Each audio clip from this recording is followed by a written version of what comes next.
விஸ்வநாதன் எப்படி வந்தார் தெரியுமா? ஒரு சாதாரண கிராமத்தில் இருந்து வந்தார்.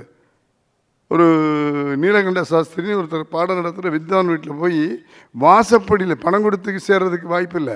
வாசப்படியிலேருந்து அந்த வாத்தியார் சொல்லிக் கொடுக்குற பாட்டை கேட்டு கேட்டு கேட்டு அந்த பையங்கள்லாம் பாட்டு சொல்ல முடியாத தவிச்ச போது விஸ்வநாதன் சார் பாட்டு சொல்லியிருக்காரு. நீலகண்ட சாஸ்திரி சொன்னாராம், இந்த பணம் கொடுத்து படிக்கிற பையங்களுக்கு பாட்டு வரல, நீ வாசப்படியிலேருந்து பாட்டு பாட்டிய உள்ளவான்னு சொல்லிட்டு அந்த நீலகண்ட சாஸ்திரி தான் விஸ்வநாதன் சாருக்கு பாட்டை பணம் வாங்கிக்காமல் சொல்லிக் கொடுத்து அவரை மேடை ஏற்றி அவரை கச்சேரி பண்ண வச்சதே அந்த நீலகண்ட சாஸ்திரி. பணம் இல்லை.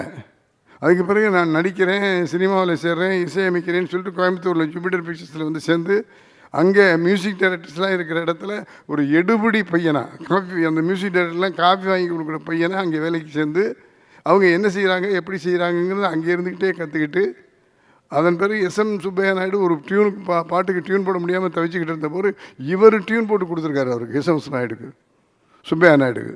அந்த ஆள் என்ன பண்ணாலும் இவருடைய பேரே சொல்லாமல் முதலாளிகிட்ட தான் போட்டதா சொல்லி கொடுத்துட்டார். அவங்க முதலாளி பாட்டு ரொம்ப நல்லா இருக்குன்னு ரெக்கார்ட் பண்ணிட்டாங்க. ரெக்கார்ட்லாம் பண்ணதுக்கு பிறகு ஜூபிட்டர் பிக்சர்ஸ் சென்னைக்கு வந்தாங்க. அந்த நேரத்தில் எஸ்எம் சுப்பையாருடைய மனதில் உறுத்தல் வந்துடுச்சு. அப்போ அந்த முதலாளிகள்கிட்ட சொன்னாராம், நான் அந்த டியூனை போடல, விஸ்வநாதன் தான் அந்த டியூனை போட்டான், அவன் ரொம்ப நல்லா வருவான், அவனை சென்னைக்கு கூட்டிகிட்டு போவேன்னு சுப்பையா நாயுடு சிபாரிசு பண்ணி தான் சென்னைக்கு கூப்பிட்டு வந்தாங்க. சென்னைக்கு வந்த பிறகு அவருடைய வளர்ச்சி படிப்படியாக வளர்ந்து இன்றைக்கி உலகம் முழுதும் எம்எஸ்வி என்று நேற்று MSV.comனு ஒரு கம்பெனியில் அவங்க அவ்வளவுலையும் நெட்டில் போட்டு விட்டாங்க. அந்த அளவுக்கு அவர் வளர்ந்திருக்கார், உயர்ந்திருக்கார் அப்படின்னு சொன்னால் தொழிலை தெய்வமாக நினைப்பார். ஒரு நிமிஷம் வேஸ்ட் பண்ண மாட்டார். இசை இசை இசை இசை தான்.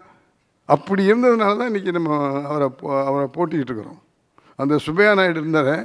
அந்த சுப்பையா நாயுடுக்கு உடம்பு சரியில்லாமல் போச்சு, வசதி இல்லை. MSV வீட்டில் கூட்டியாந்து வச்சுக்கிட்டு அவருக்கு சாப்பாடு போட்டு தன் வீட்டிலையே அவரை வச்சுருந்தார், தன்னுடைய குருவை.